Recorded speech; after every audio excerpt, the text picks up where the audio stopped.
So here we are back with the playthrough of Warzone Battle Royale type of a tabletop game, and we're gonna go through one turn so you can see how the game works.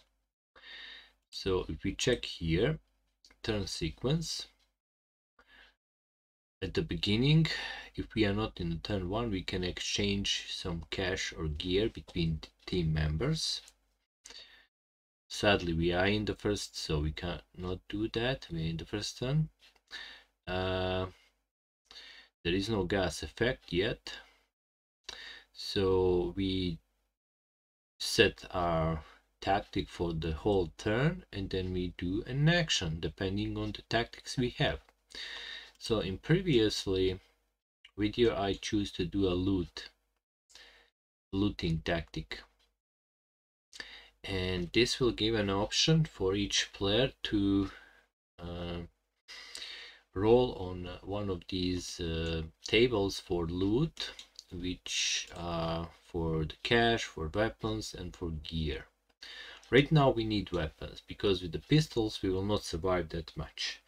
So this will be the action that all my three team members will do. So starting with me, I'm gonna roll on the weapon table. So I need anything that is 3 to 6 to find a basic weapon. So we roll a 1d6 for that, and I got a 3, so I found a basic weapon. Killing Potato will do the same. Right now we need weapons as fast as possible to pick up from the ground, and sadly he didn't find any weapons.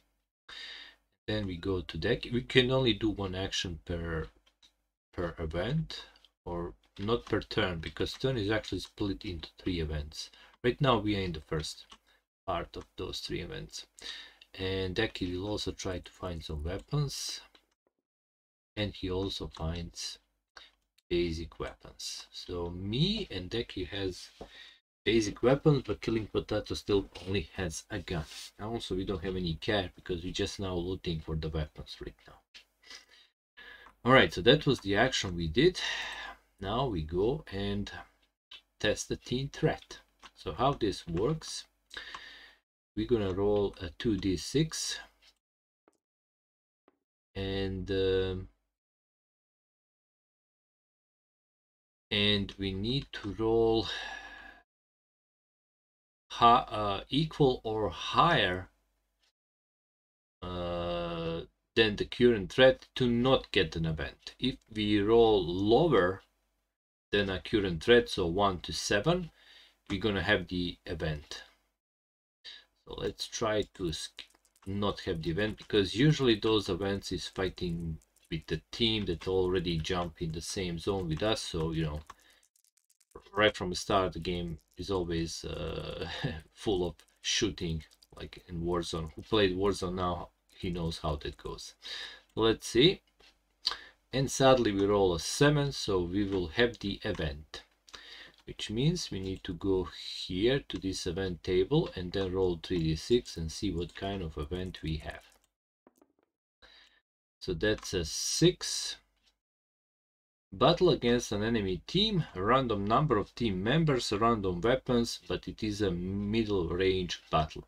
Now if it was any other than, like it was a long range battle, since we are in the urban area, we would turn it into the middle range or cross. We will not be able to have the long range battle. All right, so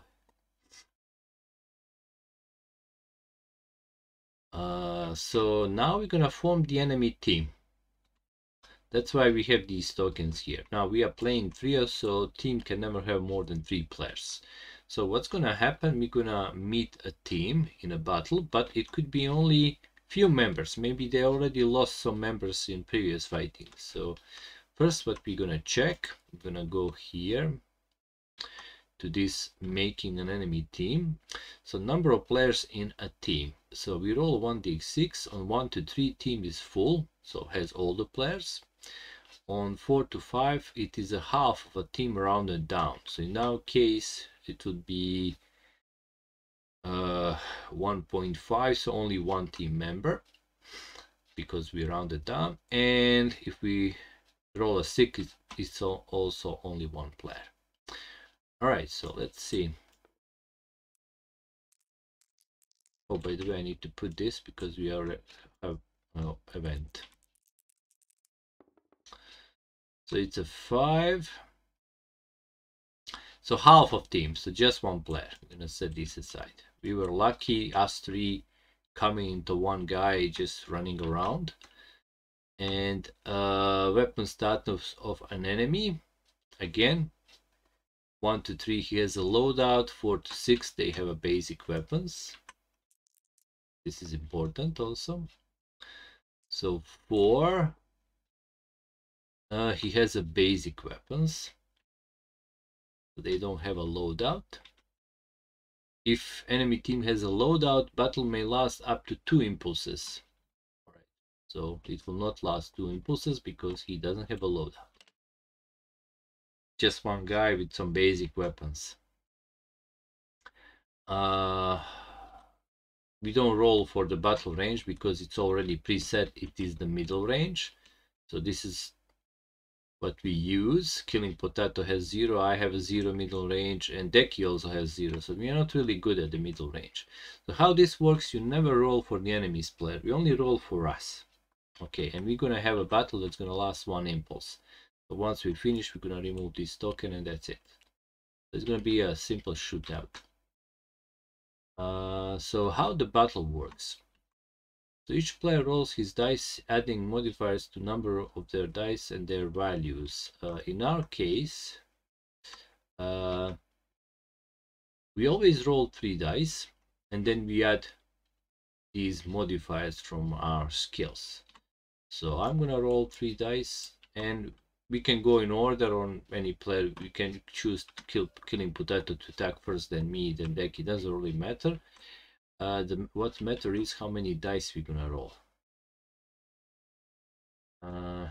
So in this case, it's gonna be 3 dice.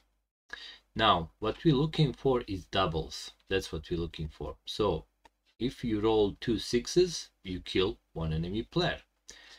2 5s and 2 4s, you downed 1 enemy player. So he's not killed, he might get up by the other team members. Well, in this case, for him, it's kind of, well, he might get up, maybe he has a self-revive. It doesn't really matter, even if he doesn't have teammates, he might have picked up the self-revive, he might get up later.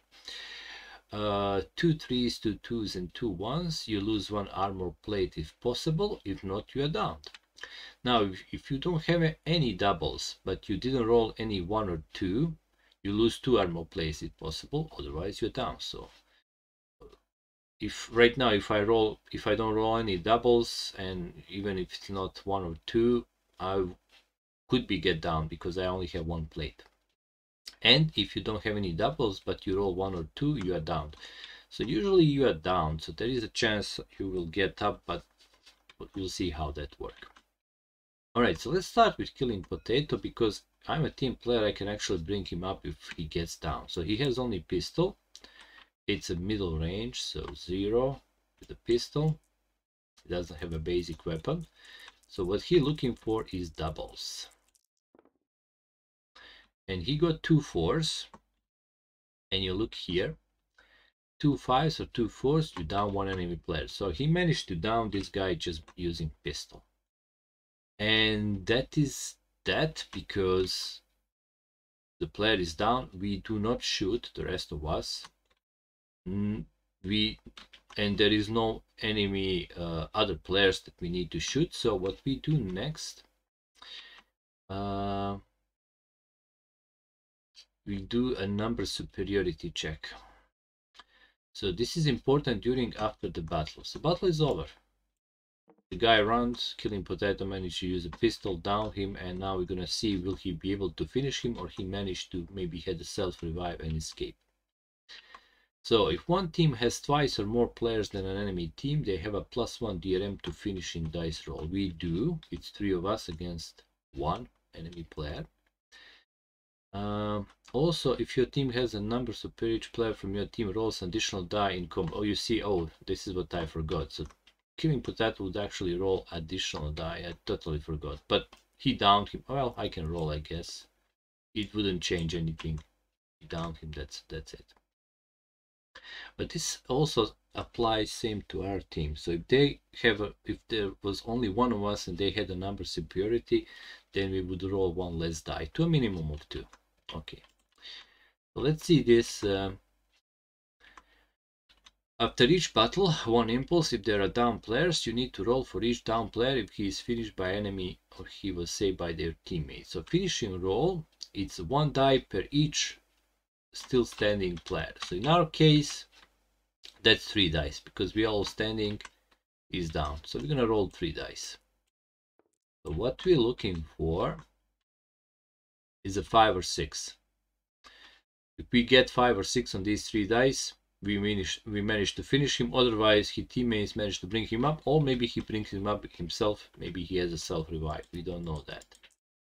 Alright, so let's try. We need a 5 or 6. Yep. We all shoot at him and he's dead. So that's our first kill.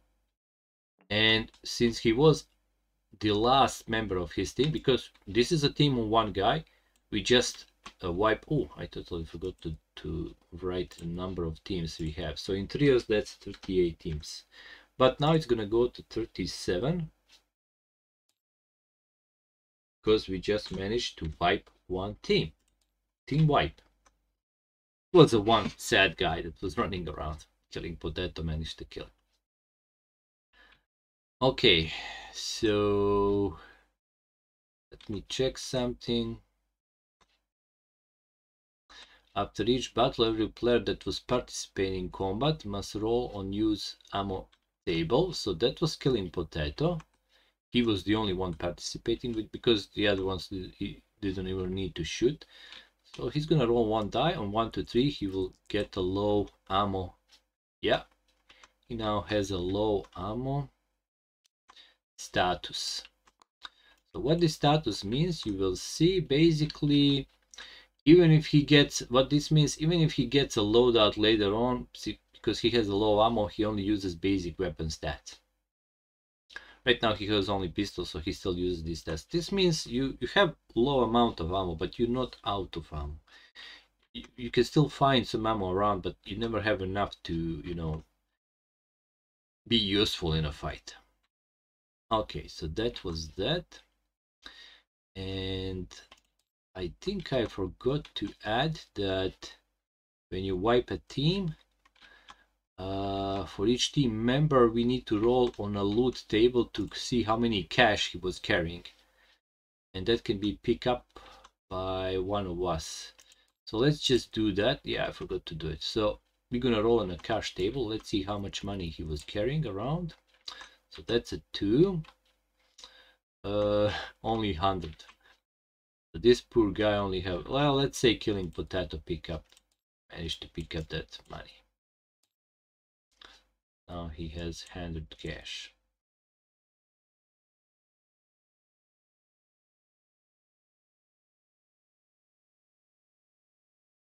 Pretty sad. All right, so that's one event. Now we again go to do the action, and then we go again roll an event, and we continue. When we do all 3 events, we're gonna go from turn 1 to turn 2. We cannot change the tactic. Tactic stays as the same for the whole turn. Okay, we can only do it at the beginning of the turn. Also, we cannot share any cash or gear. As you know, that happens at the beginning of the turn. So that's really important. Right now, basically, we are still inside the turn, having 3 events inside the turn. All right, nice team wipe there. We're gonna, I think I'm gonna try to pick up some loot because I have a weapon, so pick up some cash. So let's roll on the cash table for me. That's a 5. I found 2,000. Oh, that's nice. So 2,000. I'm just gonna write 2K. So 2000 cash. That's pretty good. What can we buy for that? Well, self-revive, UAV, ammo box, plate box if we need. Potato's gonna roll on the weapon table. He's trying to get the basic weapon at least. He got a 4, and yeah, he found the basic weapon. And Deki is also gonna roll. He's gonna try to get some cash. So let's see. He rolled a 3, 500. That's what he managed to find. So between us, we have 2,600 cash. But as you know, only at the beginning of turn we can actually exchange. We can give all this money maybe to one player that can later go.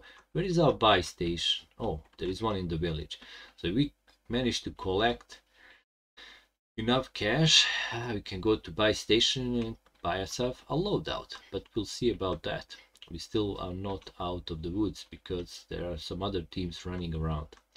So now we're gonna go to event number 2. All of the same, we're gonna test our threat. As you know, you have to roll equal or higher than your threat to not have the event, so nothing happens, or you will have to roll on the event table. So that's 8. That's actually equal or higher, so nothing happens during this event. Again, we can do some actions. So I have enough cash, I guess. I'm gonna try to loot for some gear. Let's roll on the gear table. I got a 1 and I found nothing. Killing Potato will also try to get some gear. And he rolls 1 and found nothing.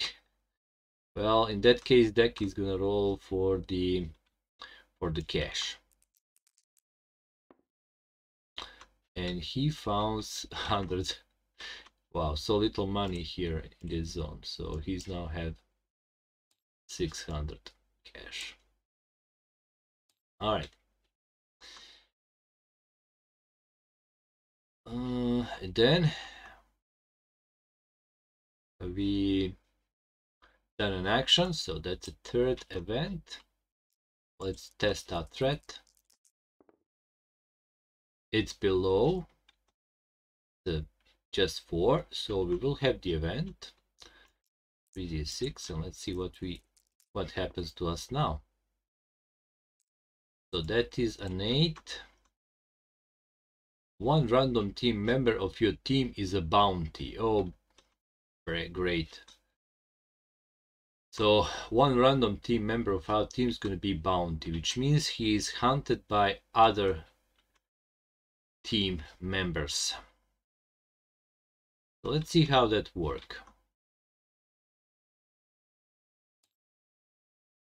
If a member of your team is under bounty contract, place a bounty marker on him, and that whole turn team threat is +6.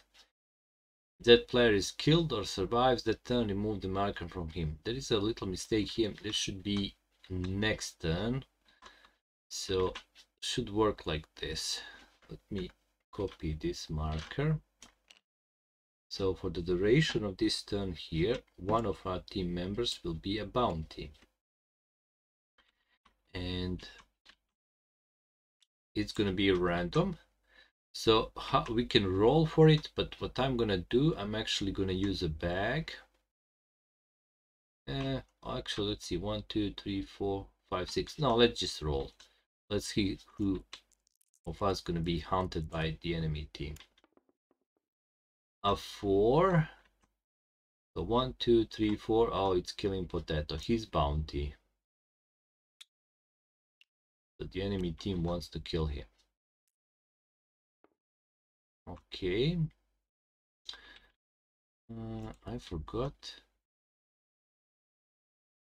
There should be threat involved with that.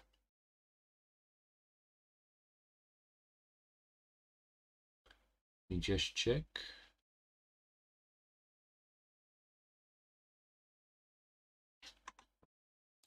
Yeah, I forgot to write those.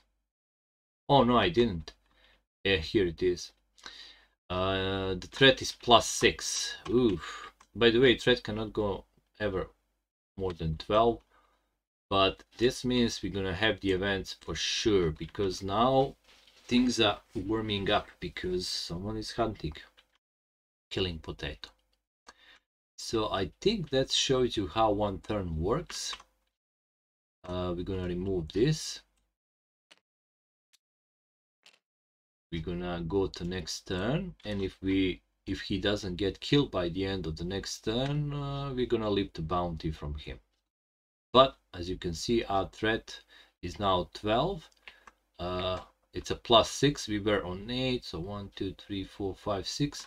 Even with the -2 that we lose from the first, so 8 1 2 3 4 5 6. Well, it's a full. We cannot lower it because it's more than 12 anyway.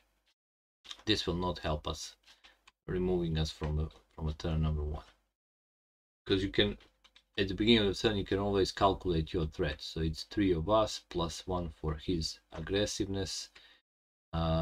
Right now, well, we might change a team tactic, but it's not going to help us. I mean, we can change it to camping, but I'm not so sure it's still going to apply. We'll see. And that was a one turn. Nothing major happens. We were lucky to just find one guy for now. We are still in the arsenal. And oh yeah, I totally forgot. There is one more thing I need to do at the end of the turn. Let's see a turn sequence. And turn roll for team elimination. So that's a 1d6 plus DRM depending on the turn tracker position. And if we go to the end here, team elimination roll. So this happens at the end of every turn. We roll 1d6 adding modifier based on the color segment when turn tracker is. So in green it's a +1. So basically we roll 1 dice. So that's a 4 + 1, that's a 5. And then you remove that many teams from these numbers. They died fighting on the other parts of the island. So this means that right now only 32 teams are left. The other teams got wiped. And later on it says if the roll number with modifier would remove all teams left in the game, send the number to one team left, and then during the next turn, if we have a combat, it's going to be against that team, and that's basically us against the last team, and if we kill them, it's we win the game. All right, so thanks for watching. That was one turn of Warzone BR tabletop game, and we're still on the basic weapons, and we'll see how we're gonna do in the next turn. Thank you and goodbye.